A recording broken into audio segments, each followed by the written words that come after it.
하나님께서 우리에게 허락하신 2022년이 이제 10일 정도 남았습니다. 개인적으로나 공동체적으로 올 한 해도 우리에게는 다양한 일들이 있었습니다. 그럼에도 벌써 어느덧 한 해를 마무리하는 그런 시점에 왔습니다. 2022년을 돌아보시면서 우리 성도님들은 어떠신가요? 감사한 일이 분명히 있었습니다. 뿐만 아니라 아쉬움도 분명히 있으실 거예요. 그러면서 우리는 내년에는 더 잘해야겠다라는 열심과 소망을 가집니다. 그렇게 우리는 기도 제목을 현재 가지고 있습니다. 성도님들께서는 과연 어떤 기도 제목을 생각하고 계십니까? 우리가 개인적으로나 교회 공동체적으로 기도해야 할 제목들이 참 많잖아요. 새벽 기도에도 금요 기도회 때도 같이 우리가 합심으로 하나의 기도 제목을 가지고 기도하는 것처럼 개인적으로나 우리 교회 공동체적으로 기도해야 될 내용들이 정말 많습니다. 그 중에 우리 모두가 가져야 할 기도 제목 중 하나는 바로 이것입니다. 주님, 내년에는요, 올해보다 나를 구원하신, 우리를 구원하신 예수님을 더욱더 따르겠습니다. 하나님, 따르고 싶습니다. 도와주세요. 이런 기도 제목입니다. 이것이 우리에게 반드시 필요하고요. 예수 그리스도를 따른다는 것은 올해만, 내년만 아니라 어느 한 기간에만 따르는 것이 아니라 구원받은 우리는 평생에 있어서 우리가 이 세상을 사는 날 동안 예수님을 따라야 됩니다. 구원을 받았기 때문에 당연한 거예요. 우리 평생에 있어서 예수님을 따라야 됩니다. 비록 그 가는 길이 험하고 흔들리고 낙심되고 넘어진다 할지라도 우리는 우리를 구원하신 예수님을 똑바로 보며 따라야 됩니다. 지금 전해지는 말씀을 통해서 우리가 다시 예수 그리스도를 따르기 소망하며 예수님을 따르기를 소망하는 그런 귀한 시간이 되기를 원합니다. 우리가 같이 읽은 본문은 예수님께서 맹인을 고쳐주신 내용입니다. 맹인은 우리가 잘 알다시피 육신의 눈을 가지고 있지만은 안타깝게도 그분들은 앞을 볼 수가 없습니다. 근데 우리는 감사하게도 육신의 눈을 가졌을 뿐만 아니라 두 눈으로 지금 앞을 바라보고 있어요. 저를 보고 계시죠, 성도님들은. 그런데 우리는 어떠한 점에서 본문에 등장하는 맹인과 같다고 할 수 있습니다. 이것은 바로 영적인 면에서는 우리는 맹인과 같다고 할 수 있습니다. 예수님을 구주로 믿는 우리는 나면서부터 감겨있던 영적인 눈이 열리게 됩니다. 죽은 영혼이 다시 살아나기 때문에 감겨있던 눈은 열리게 돼요. 그래서 하나님이 지금도 행하고 계시며 앞으로 행하실 그 일을 우리는 영적인 눈으로 바라봅니다. 믿음이 있기 때문에 현실로 그것이 지금 다가오지 않는다 할지라도 하나님, 신실하신 하나님이 이루실 그 일을 바라보면서 우리는 이 땅에 소망을 가지며 살아갈 수가 있습니다. 영적인 눈이 있기 때문에, 눈이 띄었기 때문에 그것을 바라보며 우리는 지금도 한 걸음씩 나아가고 있습니다. 이 사실은 불신자들은 도저히 알 수도 없고 경험할 수 없는 그런 내용입니다. 영적인 눈이 열린 우리만 하나님께서 행하실 그 일을 바라보면서 한 걸음씩, 두 걸음씩 우리가 나아갈 수가 있습니다. 그런데 우리의 열린 그 영의 눈이 계속해서 열린 상태로 있나요? 아닙니다. 일시적으로 우리는 열린 눈, 영적인 눈이 감길 수가 있습니다. 왜 우리의 영적인 눈이 일시적으로 감길 수 있냐 하면은 그 원인은 다양하게 있습니다. 바울은 에베소서 6장에서 우리가 싸움을 하고 있다고 말합니다. 제가 지난번 히브리서 설교를 할 때도 말씀을 드린 것처럼 우리 신자들은 우리의 육신의 눈으로 볼 수는 없지만은 우리는 지금 현재 영적인 싸움을 하고 있습니다. 이 싸움은 우리에게 있어서 평생을 해야 되는 그런 것이죠. 예수 그리스도께서 죽으셨지만 다시 부활하심으로 사탄은 끝났습니다. 전쟁에서 패했지만은, 그리고 최후의 심판이 남았지만, 우리 주님이 이 세상에 다시 오시기 전까지 사탄은 여전히 살아 있어서 이 세상에서 활동을 하고 있죠. 이렇게 사탄이 영향을 주는 세상에 우리가 지금 지내고 있기에 우리는 영적인 전쟁을 하고 있습니다. 신자 모두에게 해당되는 내용이기 때문에 누구도 피할 수가 없어요. 예수 그리스도를 믿는 하나님의 아들인 우리는 이 영적인 전쟁에 있어서 그 누구도 피할 수가 없습니다. 이 전쟁으로 인하여 저나 우리 성도님들은 일시적으로나마 우리의 뜨여진 이 영의 눈이 일시적으로 감길 수가 있습니다. 눈꺼풀이 가라앉을 수가 있는 거예요. 뿐만 아니라 우리가 현실을 살아가는 지금의 삶은 어떠하신가요? 다들 분주하실 겁니다. 상대적으로 다른 이들에 비해서 시간이나 해야 할 일들은 적을 수가 있습니다. 그러나 분주한 것은 매 한 가지입니다. 똑같아요. 지난 한 주 어떻게 살았냐 물어보면은 다들 바쁘게 지냈다, 세월이 이렇게 빨리 가냐, 이렇게 말씀을 하십니다. 이런 분주함으로 인하여 우리는 하나님을 생각하지 못할 때가 많습니다. 하나님보다는 당장에 내 눈앞에 있는 내가 처리해야 될 그 일들이 산더미처럼 쌓여 있기 때문에 하나님보다는 내가 해결해야 될 그 일들이 바로 그 일들을 처리하기에 바쁜 우리입니다. 그리하여 나보다, 환경보다 더 크신 하나님의 일을 생각하지 아니하고 나에게 주어진 그 생활에만 바라보며 분주하게 살아가고 있는 우리입니다. 마지막으로 우리 내적인 이유가 있습니다. 우리가 예수님을 믿음으로 구원을 받았지만은 어떠합니까? 하나님이 우리 각자를 지으신 그 성향은 안 바뀝니다. 우리는 태어나면서 우리 개개인이 가진 고유의 성향이 있습니다. 형성된 기질이 있어요.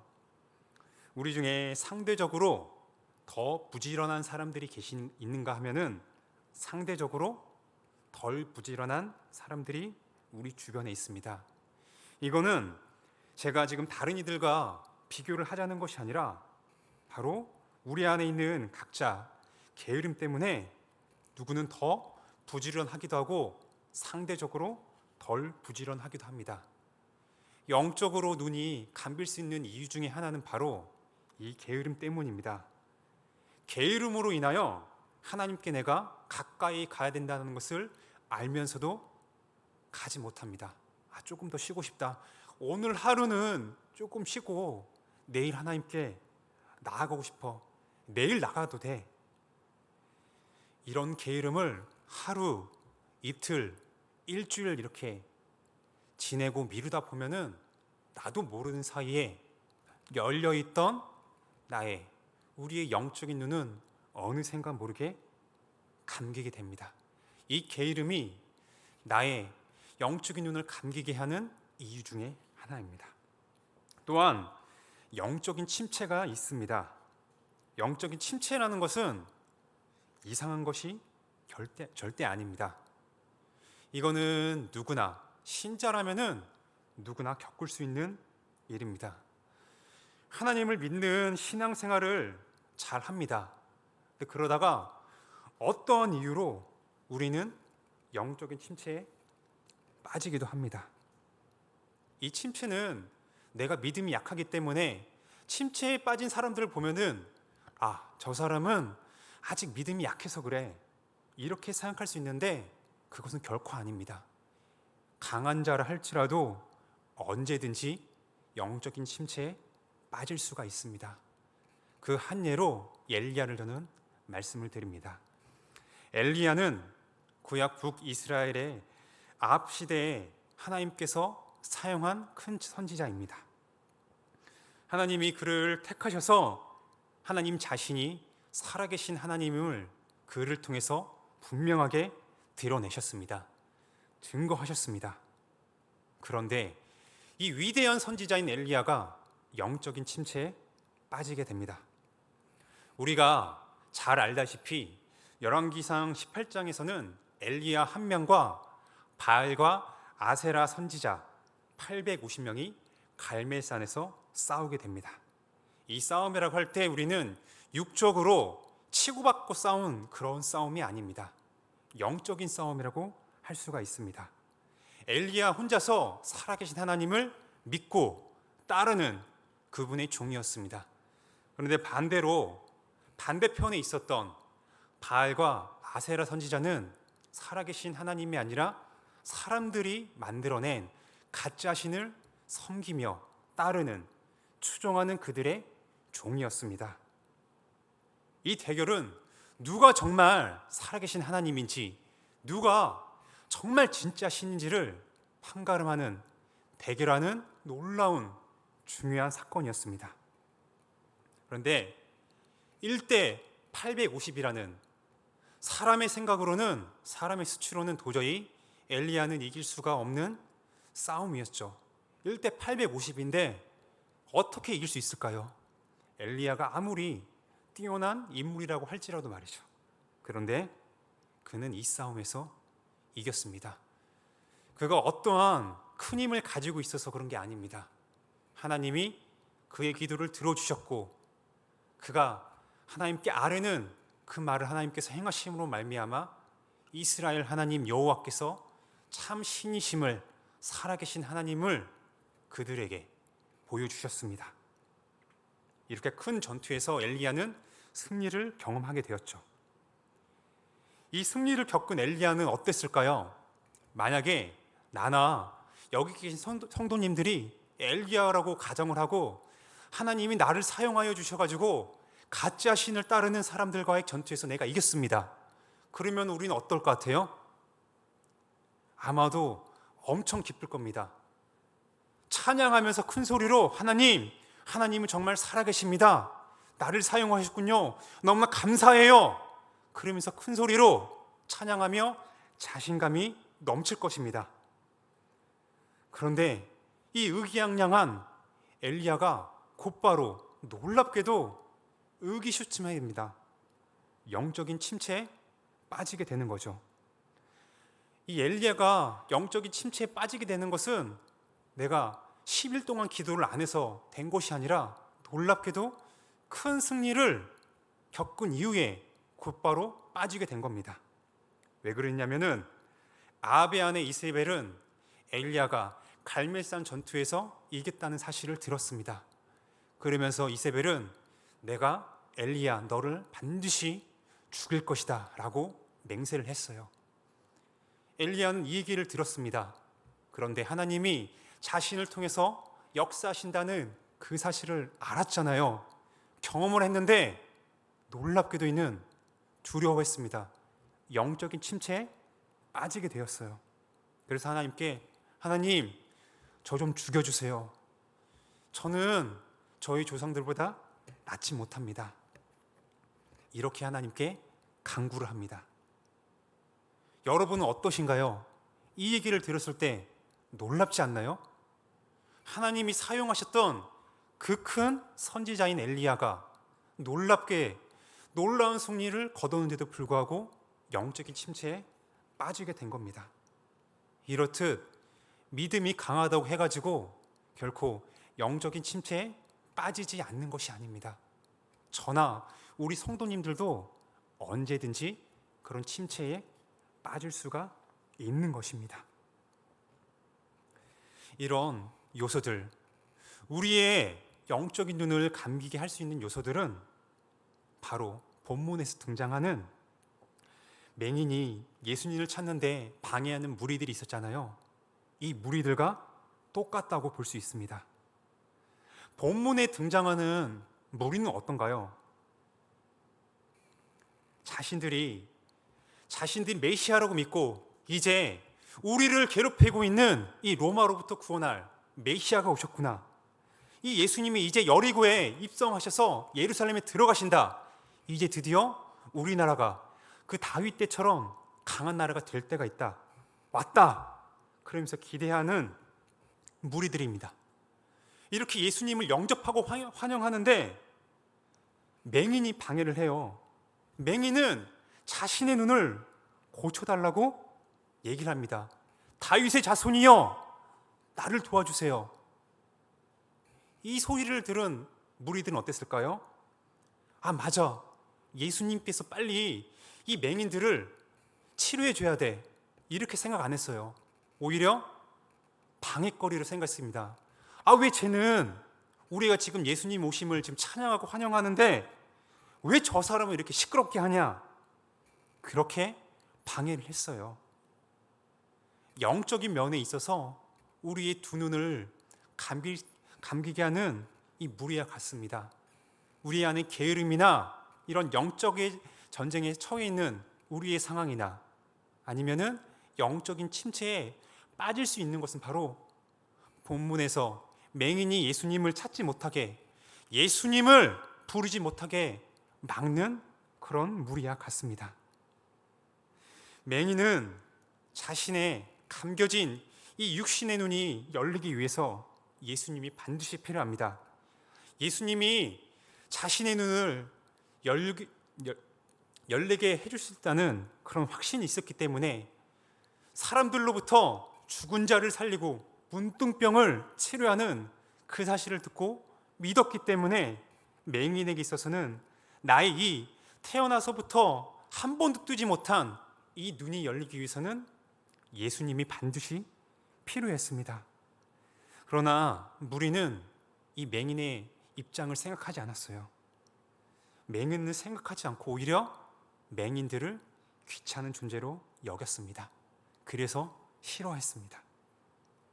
이 무리들처럼 우리가 다시 예수 그리스도를 향하는 데 있어서 방해하는 요소들은 여전히 우리 가운데 있습니다. 우리와 함께 지내고 있어요. 이것들은 우리가 예수님께 못 가도록 하는데 방해를 합니다. 우리의 영적인 눈이 다시 열리려면은 우리는 육적인 의사가 아니라 영혼을 치료하는 우리의 구세주인, 의사인 예수님께로만 가야 합니다. 예수님만 우리에게 절대적으로 필요합니다.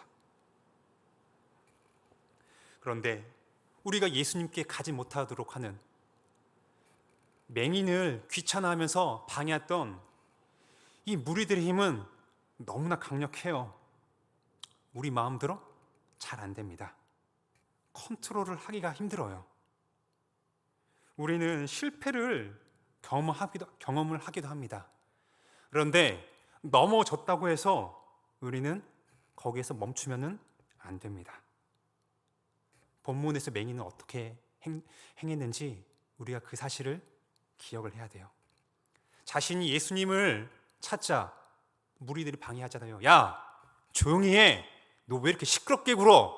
그런데 이 소리를 들었을 때 맹인은 어떻게 했어요? 위축이 되었나요? 사람들이 내가 예수님을 찾으니까, 나를 귀찮게 생각하니까 그것에 주눅이 들어서 안 되겠다, 나 그냥 포기하겠다, 이렇게 행동을 했을까요? 우리가 말씀을 같이 읽었잖아요. 맹인은 이렇게 행동했어요. 무리가 자신들에게 시끄럽다고 하면서 예수님께 못 가도록 방해를 했지만은 그럴 때 맹인은 오히려 더욱더 크게 외칩니다.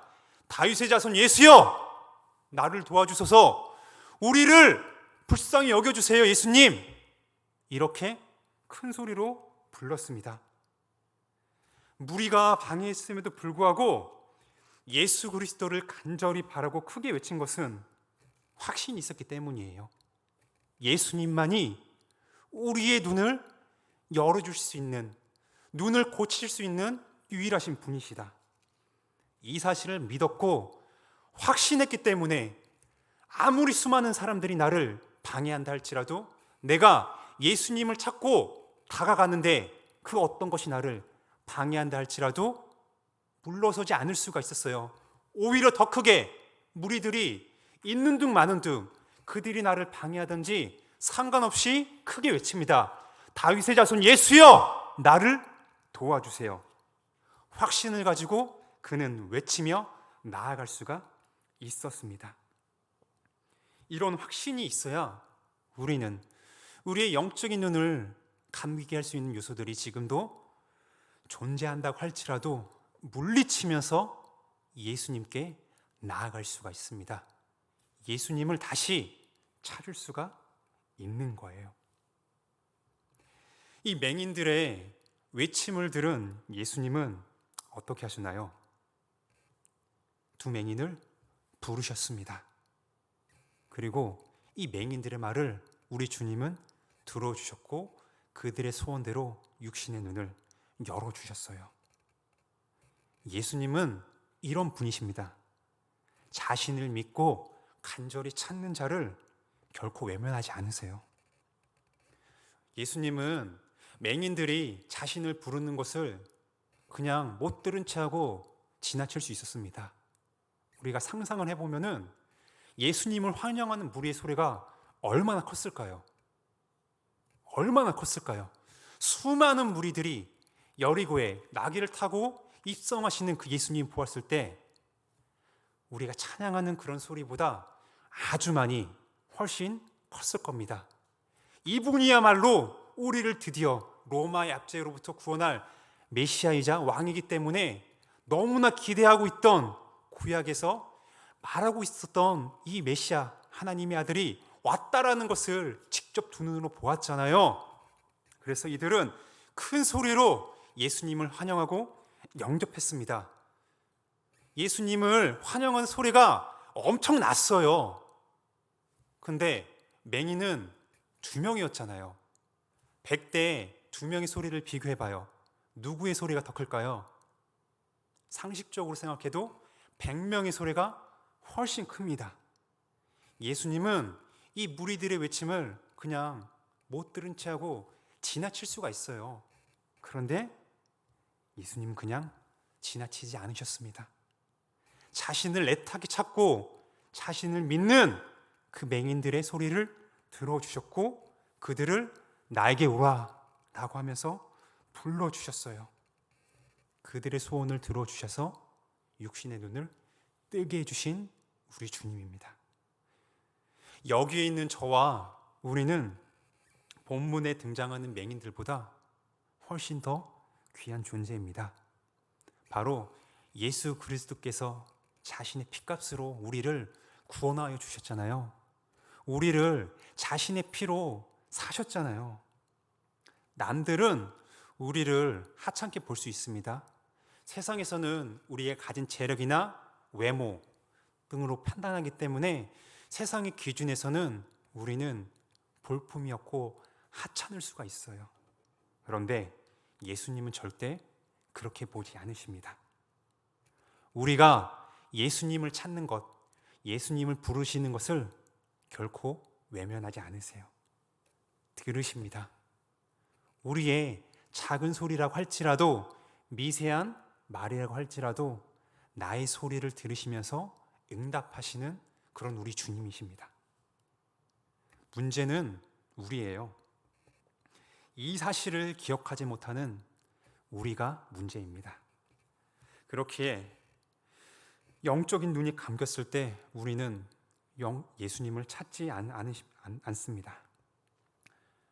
맹인들처럼 우리는 간절하게 예수님, 다윗의 자손 예수여, 간절하게 우리는 예수님 찾고 나아가야 돼요. 예수님께 나아가는데 방해하는 요소들, 그것을 핑계로 우리는 하루 이틀 미룹니다. 예수님을 찾지 않고 나아가지 않는 우리입니다. 우리는 그러면 안 돼요. 맹인들처럼 현재 나의 영적인 상태가 침체되었다 할지라도 우리는 나를 바라보지 말고 나의 소리를 지금도 들으시는 예수님을 향해야 됩니다. 예수님을 바라보면서 맹인들처럼 외쳐야 됩니다. 다윗의 자손 예수님, 나를 구원하신 예수님, 도와주세요. 제가 힘듭니다. 저를 구해주세요. 라고 담대하게 외치며 다시 한번 나아가야 됩니다. 우리는 부르짖으면서 우리 주님에게 나아가야 돼요. 이렇게 예수님을 찾으며 나아갈 때 고침을 받은 맹인들처럼 예수님은 우리를 고쳐주세요. 맹인들이 예수님께 치료를 받아 육신의 눈이 띄어졌잖아요. 영적인 눈이 우리가 감긴다 할지라도 예수님이 만져주십니다. 우리의 감긴 그 눈을 다시 예수 그리스도의 능력으로 열어주십니다. 눈을 크게 뜨게 해주세요. 나 혼자 우리 스스로가 나의 감겨진 영적인 눈을 스스로 열게 할 수가 없습니다. 영혼의 의사이신 우리를 창조하셨을 뿐만 아니라 영혼의 의사이신 예수 그리스도께로 나가야만 우리의 영적인 눈이 감긴 그 눈이 다시 한번 활짝 열어질 수가 있습니다. 그래서 이 열린 눈으로 우리는 다시 한번 예수 그리스도를 바라보며 나아가며 따를 수가 있습니다. 이렇게 눈이 떠진 치료를 받은 맹인은 곧바로 예수님을 따라갑니다. 우리도 똑같습니다. 우리의 영적인 상태를 돌아봐요. 혹시나 지금 내가 여러 가지 이유로 하나님을 믿지만은 여러 가지 이유 때문에 나의 영적인 상태가 하나님 보시기에 바르지 않다면은 우리는 구해야 돼요. 하나님 도와주세요. 예수님 나의 모든 걸 아시잖아요. 제가 너무나 힘들어요. 지금 이러저러한 일 때문에 나의 영혼이 지금 주저앉아 있습니다. 침체되어 있어요. 다윗의 자손 예수님 도와주세요라고 그렇게 담대하게 부르며 우리는 외쳐야 됩니다. 그래야 할 때 우리 주님은 들어주시고 눈을 뜨게 해주십니다. 고침을 받은 우리는 지체 없이 예수님을 따라가야 돼요. 맹인이 육신의 눈을 고침을 받은 맹인이 어떻게 했어요? 곧바로 예수님을 따라갔잖아요. 우리의 같이 읽은 성경은 우리에게 그렇게 얘기를 해주잖아요. 우리도 다시 예수님으로 인하여 영적으로 회복이 되었으면은 그 자리에 있어서 가만히 있는 것이 아니라 다시 예수님을 똑바로 바라보면서 나아가야 됩니다. 지체 없이 다시 예수님을 따라가야 됩니다. 은혜를 받은 자로서 우리의 합당한 반응입니다. 자연스러운 우리의 모습이에요. 우리가 현재 가고 있는 이 순례의 길은 결코 쉽지는 않습니다. 구원을 받은 우리는 영적으로 다시 살아났지만은 일시적으로 우리의 눈이 감길 수는 있어요. 그리할 때 우리가 오늘 말씀을 기억합시다. 기억하면서 다시 한번 예수님을 찾고 부르십시다. 나의 감긴 영적인 눈을 예수님 열어주시옵소서. 다윗의 자손 예수여 나를 불쌍히 여겨주셔서 나의 영적인 눈을 열어주시옵소서라고 담대하게 구하며 나아갑시다. 우리 주님은 그 간구를, 그 외침을 들어주십니다. 들어주셔서 우리의 눈을 열어주실 거예요. 그래서 우리는 예수님을 바라보면서 다시 한번 예수님을 따라가야 됩니다. 이제 말씀을 마무리하도록 하겠습니다. 올 한 해 우리 이제 11일밖에 안 남았잖아요. 내년을 기대하면서 여러 가지 기도 제목들 분명히 있으실 겁니다. 하나님이 다 아실 뿐만 아니라 우리는 또한 우리의 기도를 들어주시는 하나님께 간구를 해야 돼요. 여러 가지 기도 제목 중에 우리는 평생의 소원에 있어서 예수님, 주님 당신만을 따르겠습니다. 이런 기도 제목을 가지고 우리가 하나님께 아뢰으면 좋겠습니다. 따라가려면은 우리의 눈이 열려 있어야 돼요. 우리의 영적인 눈이 감겨 있으면은, 성하지 않으면은 어떻게 우리의 대장 되신 예수 그리스도를 똑바로 따라갈 수가 있을까요? 우리의 눈을 하나님 열어주심으로 말미암아 올 한해도 하나님께서 인도하여 주셨던 것처럼 내년에는 예수님을 더 잘 따르고 싶어요. 주님의 교회를 더 바르게 섬기고 싶습니다. 이 기도 제목을 가지고 우리가 맹인이 예수 그리스도를 간절하게 찾은 것처럼 우리 또한 올해를 마무리하면서 하나님께 그렇게 같이 기도하며 소원하는 저와 우리 한강교회 식구들이 되기를 소망합니다. 기도하겠습니다.